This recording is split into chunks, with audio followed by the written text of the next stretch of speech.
Bonjour Yves, bonjour à tous. Bonjour à tous. En ce mercredi 12 décembre, euh, avec Laurence, on a décidé de vous laisser vous informer un petit peu sur notre saison de cross qui a débuté sur les chapeaux de roue, qui a bien avancé et où les grands rendez-vous arrivent.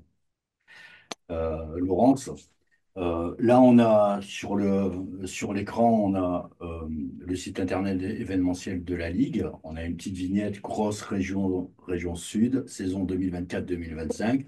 On va y aller pour regarder un petit peu les étapes des crosses qui composent notre saison. Voilà. Là, tu te souviens, là, c'était les petites séquences que tu avais faites à Olière lorsqu'on y avait été pour le quart de finale, le prochain quart de finale. Donc, Voilà. cross. Laurence, est-ce qu'on peut dire que les crosses, notre saison cross, elle a commencé le dimanche 17 novembre sur les cross supports de sélection au championnat d'Europe? Tout à fait. Donc, il y avait également aussi des crosses au niveau de la région qui sont des crosses de préparation pour les athlètes. Donc, et ce 17 novembre avait lieu aussi au Val-de-Marne la sélection pour les championnats d'Europe où on a eu la chance d'avoir cette année deux athlètes, donc Nelly Clément et, pardon, Lydie Mège Delaunay-Foglino. Qui ont participé ce week-end donc au championnat d'Europe. La bonne surprise aussi était la présence de Neide Lino Diaz, hein, qui est de Martigues et qui était dans l'équipe du Portugal. Donc, il avait fait sa sélection, bien sûr, au Portugal. On s'arrête 30 secondes là.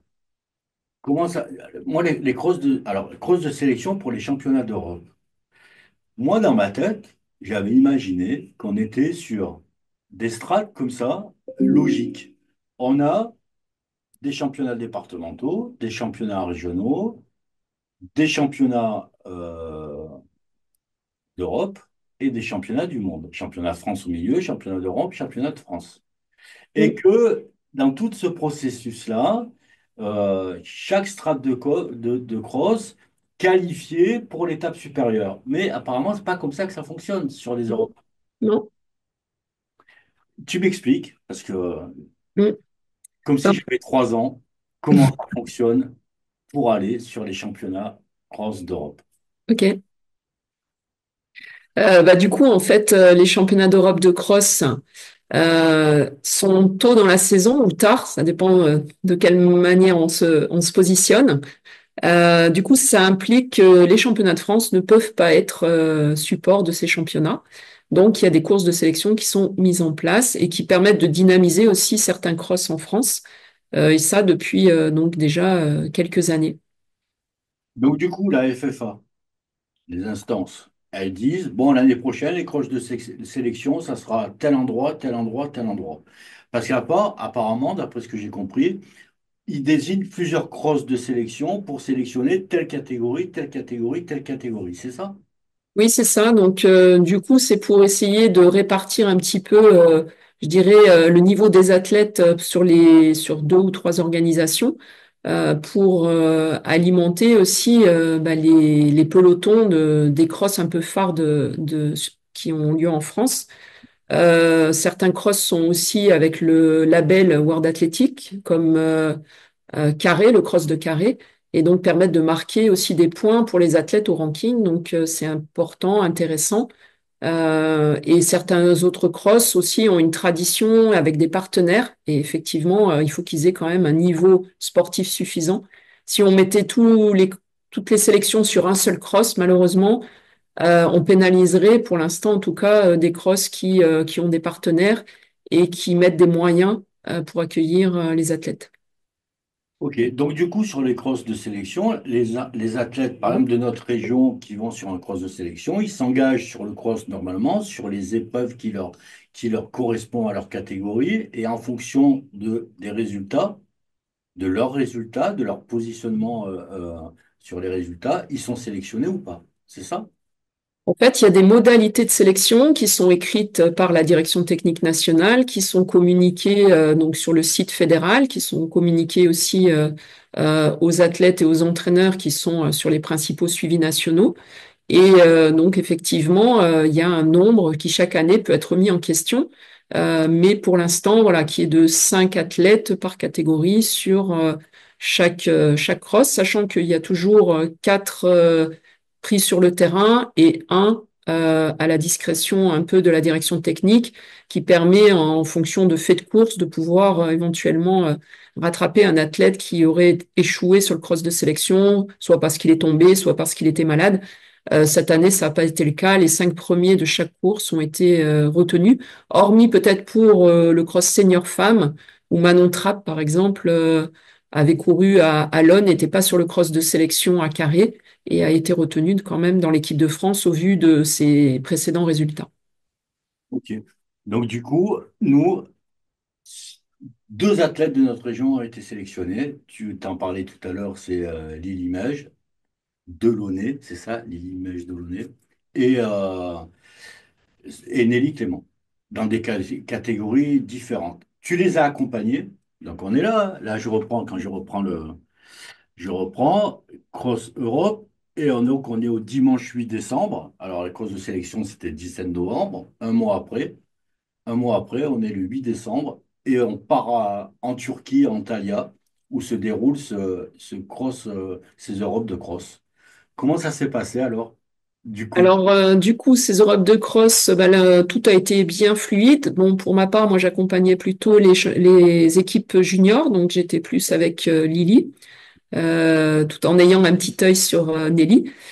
Voilà, donc effectivement, une très bonne organisation localement, un terrain, un parcours qui a été roulant, mais avec quand même pas mal de petits obstacles qui ont quand même bien rendu exigeant ce parcours des championnats d'Europe. Une météo qui était idéale pour la saison et qui a permis à tout le monde de bien s'exprimer et d'excellents résultats, en tout cas chez les jeunes. Et puis surtout pour Lily et Nelly, pouvoir côtoyer des Yann Schrub, des Agathe Guillemot ou entre autres Manon Trapp, c'est quand même voilà, c'est quand même des moments très très forts. Et vivre une expérience par équipe, c'est aussi assez rare parce que quand on est sélectionné au championnat d'Europe, ben, du coup, souvent c'est sur la piste ou en individuel. Donc là, on se retrouve dans un collectif et ça change un petit peu la perspective et puis ça donne quelque chose de très énergisant, on va dire. Et ça, je voudrais marquer le coup là-dessus, parce que sur un point de vue d'athlète, j'arrive, je m'engage sur un cross ouvert en fait, hein. Je suis dans un club, je m'engage sur un cross de sélection le 17 novembre et je suis sélectionné.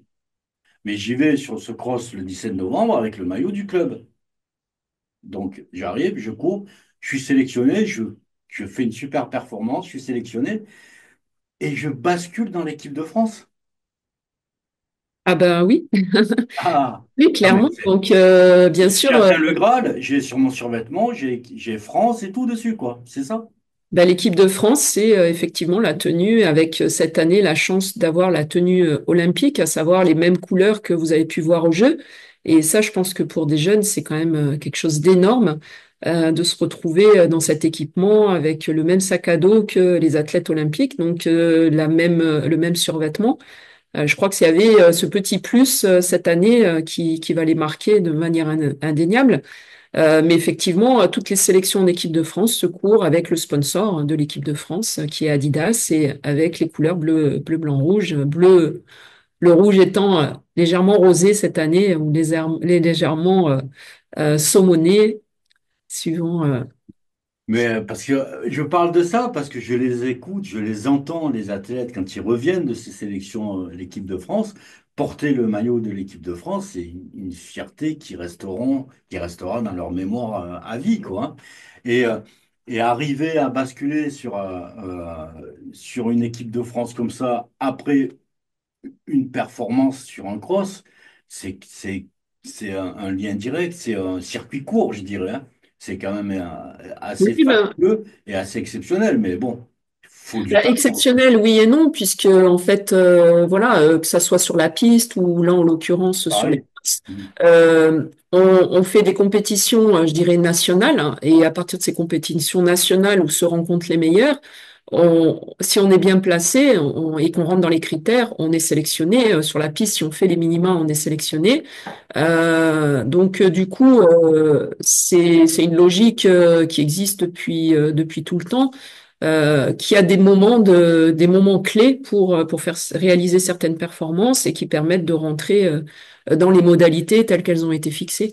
Donc là, je pense que Lily, qui avait été championne de France en cadette sur le cross d'Albi en mars, avait quand même La le place. potentiel de se sélectionner, hein, donc au même titre que d'autres athlètes. Mais voilà, elle continue de progresser. On a toujours eu des cadettes qui rentrent aussi dans les équipes juniors, donc c'est pas complètement une surprise.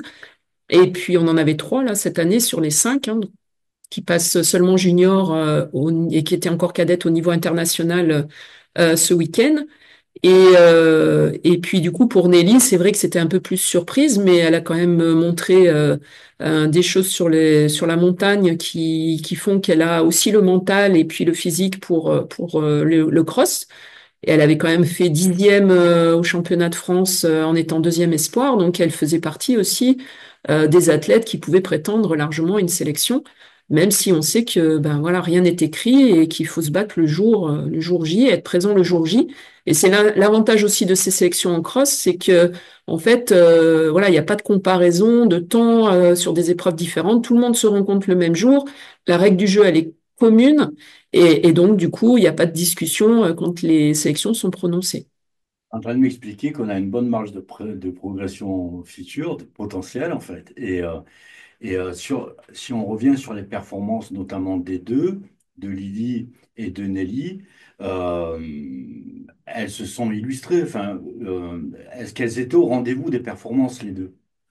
Alors, tout à fait. Après, c'est vrai que Lily, elle nous a un peu surpris parce qu'elle était mal placée en début de course, euh, parce qu'elle est tombée, en fait. Elle est tombée à 600 mètres du départ.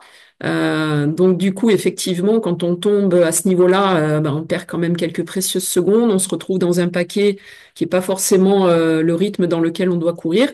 Mais ce qu'elle a montré, en tout cas, c'est vraiment cette capacité à pas réfléchir, à se relever, à repartir et à effectuer une belle remontée tout au long de la course. Donc c'est vrai que elle va partir de cette base-là, sachant qu'elle aurait sûrement pu être autour de la 20e place plus que 25 si elle n'était pas tombée. Mais bon voilà, c'est un fait de course, il faut être capable de le gérer. Elle l'a très très bien géré et je trouve que voilà, c'est un bon repère pour elle pour les années à venir. Elle a encore deux fois pour pouvoir courir et prétendre à la sélection junior. Après, encore trois fois en espoir. Nelly, c'est pareil, il lui reste encore une année en espoir. Donc, c'est hyper important d'avoir déjà une marque de base pour pouvoir ensuite travailler sur des ambitions plus poussées l'année suivante. Ouais, ouais, on va commencer à talonner les Anglais. Petit à petit. Bon, écoute, les Europes de cross, autre chose à dire ou on passe au suivant? Écoute, je voudrais juste féliciter les entraîneurs parce que c'est quand même eux qui sont, je dirais, dans la partie immergée un peu de l'iceberg. Et donc le travail à long terme qu'ont effectué Lucas, Enzo et puis Rémi qui entraînent, en tout cas pour les deux premiers, qui entraînent ces athlètes depuis leur début, c'est quand même à souligner. Bravo à eux pour l'encadrement, la préparation. Et j'espère que ça va donner envie à d'autres de prendre ensuite la suite parce que voilà, rien n'est impossible hein, à partir du moment où on travaille, on a un peu de talent. C'est vrai que ça reste là, elles ont montré en fait que dans la région, on peut avoir des athlètes qui se sélectionnent sans qu'elles partent s'entraîner ailleurs, quoi, ou sans qu'ils partent s'entraîner ailleurs. Très bien. Ok. Merci à eux, merci à tous, parce que ce week-end-là, on a un peu vibré et je peux vous dire que ça discutait sur le cross qu'on a eu, les championnats de relais cross qu'on a eu dimanche. Il y a eu des discussions justement sur les résultats des Europes. En parlant justement de la transition sans transition, elle est étonnée. Ce week-end, il y a eu les départementaux du 13 de cross à Jean-Bouin, Campagne-Pastré. Mais en même temps, ce cross-là était support de nos championnats, demi-finales relais cross, des championnats de France et championnats régionaux de relais cross. Il y a eu 25 équipes et quelques. Euh, Tu as un mot là-dessus sur le relais cross, sur à quoi ça consiste, quelle utilité ça peut avoir dans une saison d'avoir cette date-là sur les relais cross, comment les clubs ils les appréhendent, comment tu vois un petit peu ces organisations-là, quelle utilité ça en a, ça peut avoir simplement une utilité de plaisir, mais est-ce que ça a d'autres utilités par rapport à la saison? J'aimerais avoir ton avis là-dessus. Oui, alors du coup, le relais cross, c'est assez récent dans l'organisation fédérale, hein. On est beaucoup relais. C'est parti un peu aussi de l'idée des championnats internationaux qui ont mis en place des relais mixtes, hein. Notamment aux Europes, il y avait aussi un relais mixte qui avait fait une brillante deuxième place ce week-end.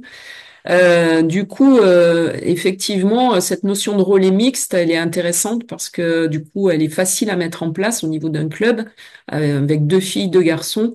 Plus simple que de faire trouver quatre filles ou trouver quatre garçons. Donc déjà, c'est un premier point. Ensuite, effectivement, nous, les premières années, on l'avait greffé sur des championnats type quart de finale, de manière à simplifier un peu l'organisation. Mais sportivement, ça donnait pas toute satisfaction puisque les athlètes étaient bridés et pouvaient pas participer aux deux épreuves majeures qui les préparent au championnat de France, hein, donc les quarts et les demi. Du coup, ça fait depuis l'année dernière où ce championnat est sorti de ses quarts de finale. Dans l'idée, hein, au départ, c'était être placé en décembre sur une organisation club, on va dire, ou sur une organisation bien spécifique. Là, pour X raisons, ça s'est retrouvé sur un championnat départemental, donc peut-être en frustrant peut-être certains athlètes de participer aux championnats départementaux puisque c'était le même jour. Donc, je dirais que l'idéal serait que cette organisation soit un peu mise, protégée, on va dire, un petit peu, pour qu'il y ait beaucoup plus de clubs qui puissent s'y engager. Au-delà des trois meilleures équipes qui peuvent se sélectionner pour les championnats de France cette année, donc en toute catégorie ou chez les jeunes, c'est vraiment une action qui doit être mise en avant au niveau du club à une période où on s'entraîne, à une période où on met tous les atouts pour être performant à partir de janvier-février, mais qui est une période qui n'est pas facile, d'accord? Commence à faire froid, les conditions de luminosité pour s'entraîner, c'est moins et moins évident. Les athlètes, c'est plus compliqué d'aller s'entraîner à cette période de l'année. Et du coup, ça met un petit grain de motivation pour pouvoir faire une bonne séance et pouvoir se retrouver, dynamiser. Donc, je le vois aussi sous cet aspect-là, c'est-à-dire c'est vraiment une épreuve qui est ludique, qui permet de stimuler la motivation, de resserrer sûrement aussi au sein d'un club une dynamique de groupe. Donc, elle a plein d'intérêts. J'aimerais que, voilà, développer aussi que les clubs prennent conscience que pour les minimes, ça peut être aussi un bon point d'accroche, à la fois pour la même raison hein, que je viens d'énoncer, la dynamique d'équipe, mais aussi pouvoir préparer l'année cadet qui va suivre et puis les stimuler pour avoir des ambitions un peu plus poussées en cadet et pouvoir comme je disais, s'entraîner à des moments où c'est moins motivant. Voilà un petit peu pour résumer. Alors, il m'a semblé dimanche, en regardant, en observant, il y avait trois épreuves, hein. Il y avait une épreuve de relais pour toute catégorie. Il y avait une épreuve relais jeune et une épreuve avec des minimes. Il me semble que seules les toutes catégories et les relais jeunes sont qualificatifs pour les France, pas les équipes minimes. Non, non, c'est effectivement une initiative ligue, hein. Ça n'existe pas dans toutes les ligues, hein. C'est au choix de chaque ligue de proposer. Donc c'est une initiative ligue et ça pourrait devenir une finalité pour les minimes avec peut-être justement là il y avait des récompenses donc c'est parfait et on n'a pas besoin d'être qualifié aux France pour trouver du sens en fait à cette compétition. D'accord.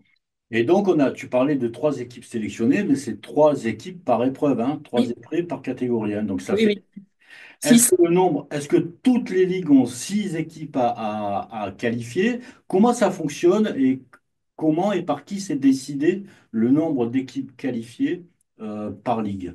Et il y a des quotas en fonction des résultats de l'année d'avant. Donc, au même titre que les individuels et les équipes, le quota d'équipes, enfin voilà, pour les championnats de France du dimanche, le samedi, les cross-relais aussi, des quotas en fonction par ligue en fonction des résultats de l'année précédente. Ce qui explique pourquoi dans ton interview de dimanche, voilà, certains, notamment Lucas, valorisaient le fait que quand on est qualifié, eh ben, il faut essayer au maximum que les athlètes puissent participer à l'étape finale, puisque ben, c'est de leurs résultats, hein, et c'est pas les derniers qui vont compter, c'est ceux qui sont quand même dans un quota d'arrivants qui vont permettre d'augmenter le quota pour la Ligue pour l'année suivante. Alors, dans les résultats, on a les grosses écuries qu'on connaît depuis chaque année, qui se qualifient, qui jouent le jeu, hein. Notamment, je pense à Gap, hein, qui aligne beaucoup d'équipes et qui me disait que même au niveau de son club, ce qui est assez, il crée des petites épreuves de sélection pour sélectionner des athlètes à aller à la sélection sur les crosses. Donc il y a un engouement à Gap. Moi, je perçois, alors peut-être ailleurs, mais je l'ai moins perçu, mais je sais qu'à Gap, à travers Lucas, il y a vraiment dans ce club un engouement pour participer à ce type d'épreuves-là. Et cette année, ils ont tous été au rendez-vous, puisqu'on a Lascaux, on a Martigues qui est qualifié, et on a Gap qui est qualifié sur les toutes catégories. Mais chez les jeunes, est arrivé comme ça, la Seine, un outsider, et qui s'est qualifié une équipe. Ils étaient aux anges. Hein, moi je vois Pascal Boutreau, que je salue, il avait regardé déjà les performances de chacun et il me disait, il y a une carte à jouer. Ils ont joué la carte, ils ont gagné en fait. Et ils étaient même deuxième. L'OM athlétisme derrière. Donc il peut émerger aussi des clubs inattendus là-dessus, hein. C'est ça qui peut être intéressant sur les relais, hein. Bah, complètement. Après, je dirais qu'il n'y avait pas non plus une surprise complète, puisque Pascal, dans son équipe, il avait quand même deux athlètes qui ont été identifiés dans nos suivis, et Noah et puis Ami. Donc du coup, c'est vrai que Amy, pardon. C'est une confirmation alors, Il y a clairement. déjà, je dirais, deux leaders qui sont intéressants, hein, Amy ayant fait les France déjà sur le steeple. Voilà, donc il avait quand même des athlètes qui peuvent emmener déjà et être des locomotives pour les autres. Donc bravo à eux en tout cas. Et puis ben c'est vrai que ça répond complètement à l'objectif de stimuler voilà au sein d'un club une dynamique collective de jeunes et fédérer vers des épreuves collectives. C'est vraiment top quoi. Donc on en est là aujourd'hui, la fin des championnats de relais cross. On est dans cette semaine-là où va se poursuivre le 15, dimanche prochain, les départementaux du 04 et du 05 à Vennes. Et le 12 janvier, ça sera les départementaux de cross. Donc pour le Vaucluse, alors c'est un cross, c'est deux départements, je crois. Il y a le Vaucluse, il y a le 30 et tout, mais en tous les cas, c'est les départementaux du 84 le 12 janvier. Le 12 janvier, c'est également les départementaux de cross à Bagnols-en-Forêt, Fayence, Bagnols-en-Forêt. Et à l'issue, le 26 janvier, on attaque 26 janvier, les quarts de finale de cross à Saint-Maximin, Ollières, hein. La commune s'appelle Ollières plutôt, hein, à Ollières, avec le club du SMAC qui est en support. Euh, on était présent, on a fait quelques petites séquences sur ce cross-là. Est-ce que tu as quelque chose à rajouter de particulier sur les quarts à Alors Saint-Maximin? peut-être juste une petite description du parcours, hein, donc très succincte parce que c'est vrai qu'on se rend jamais compte tant qu'on n'y est pas allé. Il faut s'attendre à un terrain qui est assez instable, hein, donc au niveau des appuis, hein, notamment au niveau de la grande ligne droite de départ et de la petite boucle qui va se dérouler dans un champ où voilà, c'est pas forcément très aplani, on va dire, même si l'herbe sera coupée. Ensuite, il y a pas mal de petits faux plats montants, faux plats descendants, et des virages un petit peu en épingle. Donc, il faut s'entraîner un petit peu à changer justement ses appuis, varier ses foulées. il y a des portions un peu roulantes, hein, sur la Grande Boucle notamment. S'il n'y a pas de pluie, ça va être, il y a un moment où on peut vraiment bien relancer. En revanche, s'il y a de la pluie, effectivement, il peut y avoir un peu des endroits plus boueux, mais globalement, ça sera pas un parcours où il y aura beaucoup de boue, sauf si bien sûr c'est le déluge la semaine qui précède. Mais voilà, tenir compte du fait que les appuis sont un petit peu instables, quel que soit un petit peu l'endroit où les athlètes vont passer. Alors, en restant sur la nature du terrain, moi j'invite là, les auditeurs en fait parce que l'année dernière c'était un cross départemental au même endroit. Alors le parcours il a varié un petit peu, mais pas tant que ça, mais la nature du terrain c'est le même. Moi je vous invite à aller regarder ce qui avait été fait l'année dernière parce qu'il y a plein de détails justement sur la nature du terrain à Saint-Maximin. Je sais que les athlètes ils sont friands de savoir un petit peu ça. Donc vous allez sur la page d'accueil de ce site-là. Vous allez sur la playlist YouTube qui est consacrée au cross. Vous atterrissez, vous arrivez donc sur cette page-là où il y a la playlist des crosses. Vous allez à l'année dernière et vous allez trouver le cross de Saint-Maximin avec pas mal de détails dessus. Et vous allez pouvoir bien regarder la nature du terrain sur Saint-Maximin. J'ai du mal à retrouver là, mais il ne doit pas être loin. Voilà, Var de Saint-Hilaire. Là, vous avez des vues du ciel, vous avez tout ça. Si vous allez un petit peu fouiller, vous allez tout avoir sur la nature du terrain. Voilà. On revient, on va revenir, on va revenir à la normale. Tu reviens derrière. Ah, la petite manipulation à l'écran, là, c'est jamais très simple.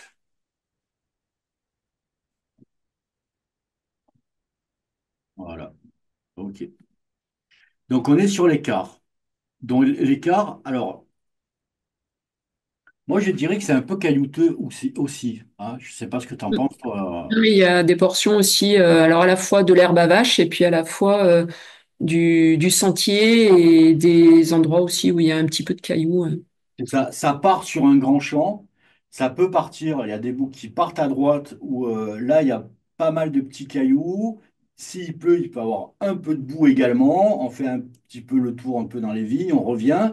Et il y a aussi une partie de la boue qui repart sur la gauche, qui va sur une espèce de massif arboré avec un peu des arbres. Alors, c'est pas des restantes, mais en tous les cas, c'est un peu accidenté. Voilà, il y a un peu c'est une nature. C'est pas un hippodrome, hein. Ça, c'est clair. Mais Mm. voilà, il va falloir c'est sur les appuis hein, que tu disais que ça peut être un peu instable. Mm. D'accord? Ensuite, on part à Opio sur la demi-finale. Moi, j'aime bien ce parcours parce que on peut faire des super photos sur ce parcours-là. Mais toi, je pense que tu as d'autres choses à me dire là-dessus sur Opio. Alors au Pio, comme au Lierre, en fait, c'est un parcours qui a déjà été support de championnat. Au Lierre, c'était juste départementaux, alors qu'au Pio, avant le confinement, c'était le dernier cross qu'on avait fait avant fin des Jeux en je sais plus quelle année, mais 2019 peut-être. Donc les athlètes le connaissent quand même en tant que demi-finale pour ceux qui sont depuis longtemps dans le système. Ça n'a pas changé, donc le parcours sera similaire hein, à ce qui avait été organisé il y a quelques années. Du coup, c'est vrai il est super joli en termes de décor, hein, avec les montagnes un peu en fond. Il y a la moyenne et la grande boucle sont au milieu des oliviers. Voilà, il est bucolique, on va dire. Et, Olivier Restanque, pas mal de relances également, il me semble. ouais, donc il est un peu plus physique, on va dire, que Ollières, avec un dénivelé plus important hein, à chacune des boucles, notamment quand on part sur la moyenne et la grande. Donc il faut s'habituer un peu à monter des passages un peu courts, relancer sur le plat, faire un demi-tour, relancer, remonter, demi-tour, plat. Enfin voilà, donc c'est un enchaînement, notamment sur la grande boucle, où je monte une petite portion, je suis capable de relancer sur le plat, je remonte une petite portion, je suis capable de relancer sur le plat, et toujours avec des virages un peu serrés. Donc c'est vrai que ça demande aussi d'avoir des capacités de changement de rythme et puis d'endurance de force aussi malgré tout parce que faut pouvoir encaisser au fil des tours ces petites montées qui sont assez casse-pattes et qui sont assez raides. Même si elles sont courtes, elles sont raides. Généralement, il y a un cross intercomité avec les minimes. Cette année, il est sur le quart, sur le demi. Comment? Alors, l'intercomité est toujours sur la demi-finale. Donc, c'est vrai que c'est une super animation pour les départements. Les équipes sont de 6, mais ils peuvent faire jusqu'à, je me souviens, 4 fois 6, 4 équipes de 6, 24 par, par catégorie. Donc, ils peuvent emmener 48 minimes. Un département peut emmener 48 minimes et faire 4 équipes dans pour chaque catégorie. Donc du coup, ben, les 3 premières équipes sont récompensées, mis en avant, et c'est une superbe rencontre aussi au niveau des minimes avec le maillot du département hein, qui va être identifié pour chaque comité, avec la Corse qui participe également. Donc quelque chose qui existe depuis longtemps et qui a toujours du sens aussi pour finaliser la saison des minimes en cross pour, je dirais, un nombre assez important de minimes. Et parallèlement, c'est également support pour se qualifier à la Coupe de France minime de cross qui aura lieu dans le cadre des championnats de France, hein, donc le dimanche 1er mars. Et là, donc, 8 athlètes, minime filles et 8 minimes garçons, représenteront la Ligue sur Châlons. Rappeler que dans les modalités, les 3 premiers de Ollières, 3 premiers et 3 premières minimes à Ollières, seront automatiquement retenus et le complément à 8 sera fait sur les demi-finales. D'accord, des gros enjeux pour nos minimes hein, sur cette fin de saison cross, en fait, avec un point de mire, un ticket pour les France. Exactement. Et je dirais un peu plus encore, puisque c'est un fil rouge, hein, un ticket pour un stage, puisque le stage minime que l'on fait à Gap regroupe en fait ces athlètes-là. Même un petit peu plus largement, on va jusqu'à 20, donc ça fait 10 par catégorie. Donc les 8 qui font la Coupe de France sont automatiquement invités, plus on invite jusqu'à, je dirais, 4 ou 5 autres parce qu'on n'a pas toujours les 8 qui vont venir. Donc, ça permet, je dirais, aux meilleurs minimes de se retrouver sur un stage pour ensuite avoir sur l'été une finalité avec une Coupe de France minime sur piste où là, bon, le nombre sera plus restreint, mais des athlètes peuvent être retenus sur le 1000 et le 2000 pour participer à la Coupe de France estivale. Avec un stage aussi pour les meilleurs en termes chronométriques, un stage fin août sur Ancel qui regroupe toutes les spécialités athlétiques, dont le On appelle demi. les stages Horizon, c'est ça Tout à fait. Mené par Hervé Barlois, mon collègue, qui gère le suivi des minimes sur la Ligue. Bah, dis donc, il y a de la densité un peu hein, pour nos minimes hein, sur les Oui, saisons. c'est intéressant et surtout, il y a vraiment une continuité des actions et je dirais une complémentarité des actions sur l'année. Après, bah, je dirais c'est la clôture sans en être une, hein, puisqu'après ça continue, hein, mais la clôture, les France de cross à Châlons le 1er mars. Alors le 1er mars c'est samedi, hein, je crois que c'est le 2, enfin le 1er mars il y a les relais cross aussi qui c'est ici. Ouais, Est-ce que tu connais ce parcours? C'est un hippodrome, il me semble. C'est sur un hippodrome, mais les retours que j'en ai, les premiers retours que j'en ai, et c'est quand même un parcours qui est assez joli. Donc, j'espère qu'il sera un peu plus varié que ce qu'on peut imaginer d'un hippodrome. Donc, pour l'instant, j'ai pas suffisamment d'informations. Il faudra qu'on en reparle à un autre moment pour pouvoir mieux décrire ce parcours et faire en sorte que peut-être les athlètes aient des infos complémentaires et puissent se préparer au mieux pour cette échéance, effectivement, le 2 mars, Écoute, on, du 1 et 2 mars. on clôture ce point à mi-saison hein, sur la saison cross. En tous les cas, merci pour ta dispo et toutes les informations importantes que tu nous fournis. On se donne rendez-vous très rapidement, Laurence, hein, surtout que tu vas avoir des stages, un stage qui débute à Martigues. Alors oui, pour le demi-fond, on a déjà le 21, ce samedi là qui va arriver, un rassemblement sur Nice, sur Vaugrennier. Donc, en plus des stages cette année, il y a des rassemblements donc dont Rémi a déjà parlé et que tu as diffusé. Donc, ces rassemblements permettent par secteur aux athlètes de se retrouver Alors, il y et a aux deux choses, entraîneurs. hein. Il y a deux choses. Il y a le stage sur Martigues et Donc, oui, mais je parlais du 21, voilà, d'abord voilà, en le chronologie. regroupement. D'accord. Voilà. Et après, donc, effectivement, pour les suivis 1 et 2 de nos suivis régionaux, le stage du 26 au 30 décembre à Martigues, donc, qui aura lieu. Et donc ensuite, il y aura des rassemblements encore en janvier-février avant le stage de Pâques qui aura lieu à Gap. Donc la deuxième semaine des vacances, toujours pour les suivis 1 et 2. Voilà, donc du coup, c'est pareil, ça fait un fil rouge au fil de l'année, même si tout le monde participe pas à toutes les actions. C'est des moyens de rencontre ponctuels hein, qui permettent aux entraîneurs de se croiser, aux athlètes de se croiser, et des sources de motivation qui sont, comme je le disais tout à l'heure, importantes dans des moments où c'est pas toujours évident de s'entraîner, quand on est seul d'un certain niveau dans un club ou qu'on est, voilà, qu'on est un petit peu esselé.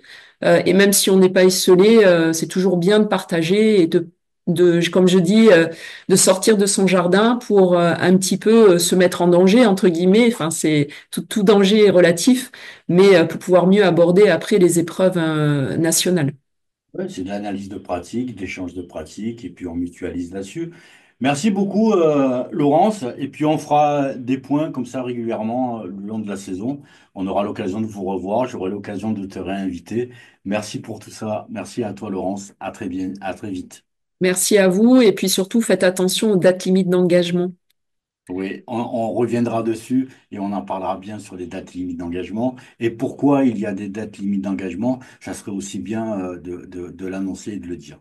Merci beaucoup à toi. Bye bye. Merci.